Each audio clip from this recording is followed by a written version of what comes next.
Today I have to level out all these cinder blocks. So I'm going to show you a cheap, easy way on how to do that. All you need is a hose. You can get that in the plumbing aisle. You want it to be at least as long as the widest distance you're going to have to run. And I just have a container full of tap water with food coloring in it so you can see it in the tube. So what you do is you have one person take the other end of the hose to each cinder block. So I'm doing this by myself, so I'm just using a clamp to hold this end. I already did this brick, but say you're about to start it fresh. You take your hose, you run it over, make sure it's all flat, no kinks. You'll nail the stake in the ground. You can clip it if you're working by yourself. And basically what you want to do is you want to get that water line at the first one to match up with that line. It was below the lines, so we're going to have to raise this one up a little bit. But what I'm going to do is I'm just going to pull it up, and at the same time I'm going to wash that line. And as you can see, the water line's going up. Just a little bit more. So that's where I want it to be. So now you just come back and look at this line. And as you can see, it's a little bit over the block, but that's fine with me because I can just shim what I'm building.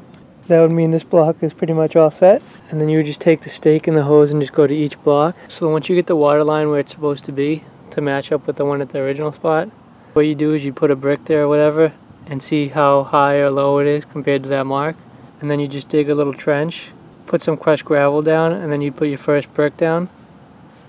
And then you check again to see if it was the right height. And if it wasn't, you'd add more gravel, and if it was too much, you take away some. And then you take the top brick off and you'd level out this first one. You'd want to have 2 levels on you because there's 4 sides. So you do the right side and the left side. So the back left corner is a little bit high. That's alright though, I'll shim it anyway. Good enough. And then you put them sideways like this. And then it says that this side's a little bit high, but it's pretty close, so I'm not concerned with it. So once you get it level in all 4 directions, then you can throw the top brick on and just check it one more time for level in all 4 ways, and then check it with the water line, and then you're all set. So if this watermark was down or up, we'd have to either lower or raise the brick, obviously. Now I'm going to go around and do the rest of these, and then I'll be all set.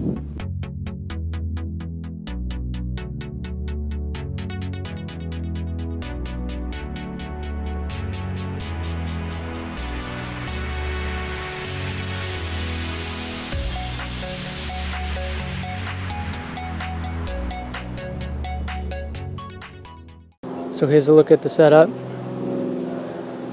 I ended up using a string line and some levels just to make sure it was square. Not so much for the leveling process, more for like the gauging where the blocks have to go and how high they need to be. So for each block, I'd put the 2 blocks next to the string and see how much higher or lower I have to go. And then I just moved around to each one and I went off the line. And now that I get it to this point where everything's pretty close to the line and it's pretty level with the hose, I'm going to take the line down and then I'm going to go back around with just the hose and the stake and get each one perfect. So before I started laying out all the cinder blocks, I knew this point was going to be the highest. So what I did was I dug out this one and put it down a little bit to recess it, because if I didn't, this would probably be like 3 or 4 blocks at the end there, and I didn't want to do that. So I lowered it down, and then that's where I set the first stake with the hose and the mark and everything, and then I just went around to each one and I leveled it up.